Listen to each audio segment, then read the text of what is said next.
Hey guys, Fire here with another patch analysis, this time for 3.13. Now this patch has seen changes to Corki, Jinx, Ashe, Varus, and also a huge Sivir rework, so let's jump right in. So Corki has seen a huge resurgence since the Triforce buff, mainly because it was made cheaper and because the Spellblade on Sheen was increased to 200%. Now Corki's kit really lends itself to dealing sustained poke damage with his high cooldowns and his rockets, but the problem at the moment was that his burst was just too high. So they've lowered the base damage on his rockets at early levels, they've increased the cooldown between shots, and they've also stopped cooldown reduction affecting how fast you can fire the rockets. Now these nerfs all mean that it's harder for Corki to all in someone and kill them quickly, so you're going to have to poke more before you engage. The thing that will really hurt him the most will be the cooldown between missiles, as they pretty much doubled it. So to put it in perspective, not only will you be doing less damage with your missiles, but you'll be firing them less too, so it's actually a harder hit to his damage than it looks. Now Jinx has also been slapped with the nerf back this time round, which wasn't really too surprising. In solo queue she was picked or banned for a few reasons. So firstly, her zap damage was too high, her E activates a bit too quickly, and the attack speed steroid on her minigun was really good for laning, team fighting, and pretty much just pushing towers. So they've addressed two of these problems by reducing the base damage on her zap and the attack speed gained at early levels on her Q.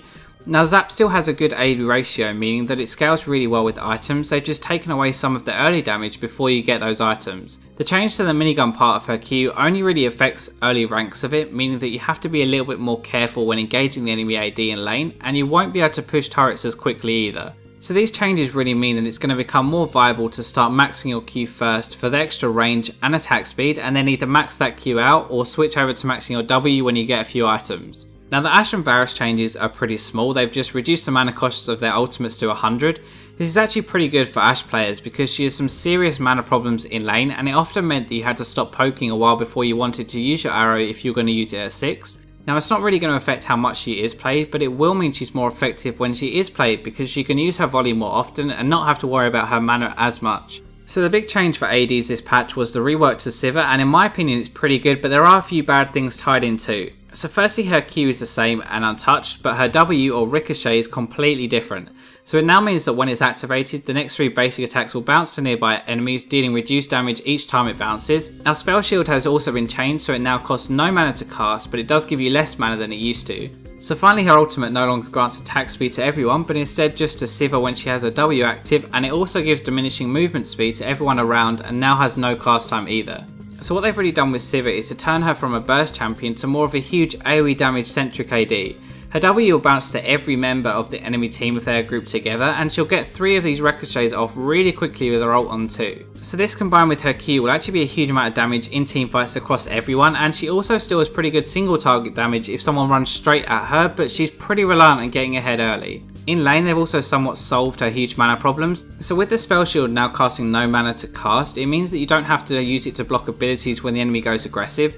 Now obviously this still works, but the point I want to make is that there is now no risk involved in deliberately blocking abilities to get mana back. Before, if it didn't work, you'd end up losing mana and make it worse, whereas now you just lose the cooldown. Now one thing to bear in mind is they've actually reduced her early single target damage from the old Sivir. Now you used to be able to auto attack reset with her W, which meant that you could get 3 auto attacks in the space of 2.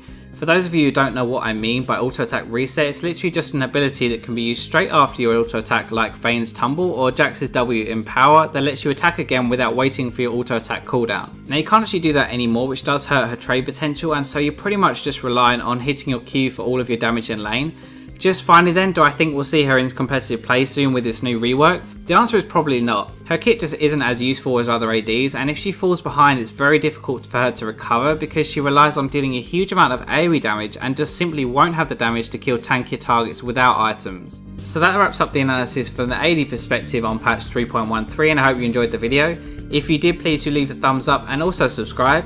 Now you can come and check me out on my own channel as well. I put out a lot of different league related content, some aimed at improving you as a player and some aimed at just making you laugh. Now that is all for this episode, so I'll catch you in the next patch.